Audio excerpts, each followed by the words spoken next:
परभणी लोकसभेसाठी 26 एप्रिल रोजी मतदान प्रक्रिया पार पडली आणि खरं तर तब्बल परभणीकरांना आता 34 दिवस वाट पाहावी लागणार आहे निकालासाठी। दुसऱ्या टप्प्यात परभणीला मतदान प्रक्रिया पार पडल्यानंतर 4 जून रोजी मतमोजणी होणार आहे आणि त्यामुळं परभणी वासियांमध्ये आता केवळ चर्चा सुरू आहे। चाय पे चर्चा, कट्ट्यावर चर्चा, याची सीट निघाली आणि कोणाची सीट निघाली। प्रत्येक हॉटेल आणि प्रत्येक कट्ट्यावर एकूण अशीच चर्चा सुरू आहे। मी परभणी शहरातील अतिथी हॉटेल या परिसरात आहे आणि या परिसरामध्ये काही नागरिक उपस्थित आहे आणि हे चर्चा करतायत नेमकं कोणाची सीट निघाली आणि कोणी किती मतदान घेतलं। आपण त्यांच्याशी बातचीत करण्याचा प्रयत्न करूया। काही महिला सोबत काही महिलाही या ठिकाणी उपस्थित आहे, आपण त्यांच्याशी बातचीत करूया। ताई, काय सांगाल, निवडणूक प्रक्रिया पार पडली, कोण जिंकाले असं वाटतं तुम्हाला? वंचित बहुजन आघाडीचे पंजाबराव डक हे लीड देतील। ताईंना वाटते वंचित बहुजन आघाडीचे पंजाब डक जिंकतील। भाऊ, काय सांगाल, तुम्हाला काय वाटते, निवडणूक प्रक्रिया कशी पार पडली आणि कोण नेमकं आता 4 जूनला गुलाल कोणावर उधळला जाणार आहे? देशाला स्वातंत्र्य मिळाल्यापासून कुणीही आमचा विकास केलेला नव्हता। 48 मतदारसंघामध्ये आमच्या समाजाला कुणीही तिकीट दिलं नव्हतं आणि म्हणून आम्ही लोकांना एकच प्रश्न विचारला की या 50-60 वर्षाच्या काळामध्ये जर तुम्ही खुश असाल तर तुम्ही कुणालाही मतदान करा आणि जर खुश नसाल तर हातात बूट घ्या आणि ह्याच्या डोसक्यात बूट आणा। म्हणून आम्ही निवडणूक लढवलेली आहे आणि म्हणून आम्हाला वाटतं की या ठिकाणी जर वरकरने जरी जातीयवाद दिसत असला तरी सुद्धा सुज्ञ मतदार हा इथल्या दलित, शोषित, वंचित जो मतदार आहे त्याने आम्हाला मतदान केलेलं आहे। म्हणून एका उपेक्षित समाजातून आलेला उमेदवार म्हणून मी या ठिकाणी विजयी होणार आहे। काय सांगाल, मतदान प्रक्रिया पार पडली, 4 जूनला कोणाच्या अंगावर गुलाल उधळला जाणार? महायुतीचे उमेदवार।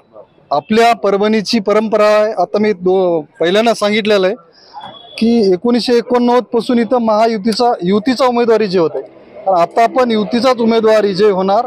इथल्या आपल्या परभणीच्या मतदारांनी कधीही शरदचंद्रजी पवार, सोनिया गांधी, राहुल गांधी यांचं नेतृत्व स्वीकारलेलं नाही, म्हणून महायुतीचा 18 महिन्यासाठी निवडलेला एकदा 98ला 18 महिन्यासाठी एकदा स्वीकारला होता परभणीकरांनी। ते चुकून होतं पण त्यांनी स्वीकारलेलं नाही आणि इथं आपला जिल्हा हिंदुत्ववादी जिल्हा आहे आणि इथं त्याच विचाराला मतदान होतंय। महादेवजी जानकर भरभरून मतानं विजय होणार, त्यामध्ये कुठलंही दुमत नाही। काय सांगाल, निवडणूक प्रक्रिया पार पडली, आता दोन्ही गटाकडून दावे केले जात आहे। प्रचंड जातीवाद या ठिकाणी या निवडणुकीत पाहण्यात आलं। काय नेमकी स्थिती आहे, कोण 4 जूनला जिंकतंय? अतिशय अटीतटीची अशी निवडणूक आहे। मतदार अतिशय शांत आणि चेहऱ्यावर कुठलंच काही त्यांच्या लवलेच दिसत नाही, त्यामुळे अंदाज बांधणं कठीण आहे। पण महाविकास आघाडीचा एक घटक म्हणून मला असं वाटतं की आमची महाविकास आघाडी जागा येऊ शकते। महाविकास आघाडी जागा जिंकू शकते? हो।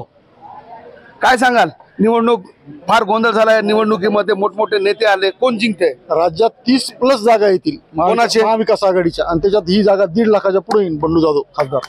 भाऊ, तुम्हाला मान्य आहे का 30+ जागा? युवकांचे प्रश्न शेतकऱ्याच्या हातात दिलेल्या तुरी सरकारनं, युवकांचे प्रश्न शेतकऱ्याच्या दिलेल्या तुरी, त्यामुळे महाराष्ट्रात रामकृष्ण हरी तुतारी, महाराष्ट्रात शरदचंद्रजी पवार, नानाभाऊ पटोले आणि ओरिजिनल शिवसेनेचे उद्धव बाळासाहेब ठाकरे यांचं नेतृत्व राज्यातल्या जनतेने मान्य केले, त्यामुळे 30+ जागा येतील आणि आमची परभणीची जागा, जी परभणी जगात जर्मनी भारतात परभणी 1.5 लाखानं संजय उर्फ बंडू जाधव खासदार कामदार। भाऊ, मशाल की शिट्टी? मशाल, कारण की ही निवडणूक लोकशाही विरुद्ध हुकुमशाही अशी झालेली आहे आणि परभणीचे सुज्ञ नागरिक हे संविधानाला मानणारे आहेत, म्हणून लोकशाहीचा विजय होईल, म्हणजेच महाविकास आघाडीचा विजय होईल असे आम्हाला वाटतं। मशाल की तुतारी भाऊ? मशाल की शिट्टी? मशाल पेटणार, खासदार बंडू परत खासदार होणार। भाजपनं जे कार्ड चालवलंय माधव, हे कार्ड परभणी जिल्ह्यात आणि मराठवाड्यात चालणार नाही, या ठिकाणी बंडू जाधव परत खासदार होतील। भाऊ, भाजपनं कार्ड खेळलाय म्हणतायत ते ओबीसी आणि मराठ्यांचा, बंडू जाधव 3ऱ्या वेळी निवडून येतील, काय वाटतं तुम्हाला? यावेळेस परभणी लोकसभा मतदारसंघातील सुज्ञ नागरिकांनी असा मानस केलेला आहे की या ठिकाणी देशाचे भवितव्य घडवणारी निवडणूक आहे, त्यामुळे माननीय पंतप्रधान नरेंद्रभाई मोदी यांच्या नेतृत्वाखाली या ठिकाणी महायुतीचा विजय हा निश्चित आहे। महायुतीचा विजय निश्चित आहे असं यांचं म्हणणं आहे। तुम्हाला काय वाटतं भाऊ, काय राहील यावेळी निवडणुकीचा निकाल? यावेळेस निवडणुकीचा निकाल महायुती आणि महाविकास आघाडी दोघे नसतील, वंचित बहुजन आघाडी असेल। वंचित जिंकेल? वंचित जिंकेल म्हणतायत, असं तुम्हाला काय वाटतंय? माझ्या अंदाजानं महाविकास आघाडी जिंकेल। बंडू जाधव 1.5 लाख मताच्या पुढं निवडून येतील. 1.5 लाखाच्या मतानं जिंकून येतील असं यांचा दावा आहे. काय सांगाल, महाविकास आघाडी की महायुती परभणीत?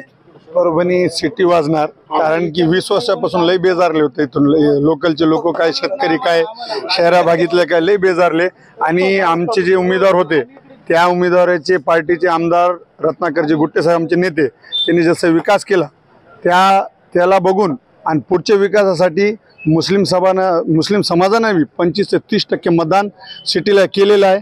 आणि मी आमचे सर्कलचे काळे साहेब आता म्हणले की बाबा तुम्हाला तर चेष्टा केली, असं करावं लागेल की तुम्ही तिकडे का म्हणून गेले. मी सांगतो का मुसलमाननं गुत्त घेतलेलं आहे का तिकडेच जायचं? मराठा समाज, इतर समाज, सगळे समाज कोणतीही पार्टी जाणार, मुस्लिम समाज इकडे गेला की तुम्ही म्हणतात. तर आम्ही विकासाला बघून मतदान केलेलं आहे. काय दबून काय म्हणजे आम्ही बुधवान साहेबांना सांगितलेलं आहे की काय लोक खुलून येत नाही, दबून पण 25 ते 30% मतदान मुस्लिम समाज सिटीला पडलेलं आहे. आणि माझी तर अपेक्षा आहे आणि लोकांचं बी असं म्हणणं आहे की 5 तारखेला सिटी वाजणार आणि आम्ही 30 ते 40 म्हणजे लीड आम्ही निवडून. मुस्लिम समाजानं भरभरून मतदान दिलंय म्हणतायत भाऊ, खरंच 40% मतदान मुस्लिम समाजाचं झालेलं आहे का खासदार सिटीला? नाही, मुस्लिम समाज, मागासवर्गीय समाज आणि मराठा समाज हे सेक्युलर विचारसरणीचा समाज आहे. हे कधीही जातीवादी पक्षाला, जातीवादी पार्टीला थारा देत नाही. त्याच्यामुळं मला तरी वाटते मुस्लिम समाजानं मतदान केलेलं नाही, मागासवर्गीय समाजानंही मतदान केलं नाही आणि मराठा समाजानंही त्यांना मतदान केलं नाही. त्याच्यामुळं आमचा उमेदवार 1,80,000च्या प्लस मताने निवडून येईल महाविकास आघाडीचा. जातीवाद झालाय म्हणतात, मराठा समाजानं मतदान केलं नाही, 1.5 लाखानं जिंकून येईल असं सांगतायत. काय सांगाल तुम्ही? परभणीच्या लोकांनी आपल्या या खोक्याच्या राजकारणात कुठेही बळी न पडता खासदार बंडू जाधव हे निष्ठावान राहिले. त्यामुळं निष्ठावानाच्या बद्दल लोकात आदर तयार झालेला आहे.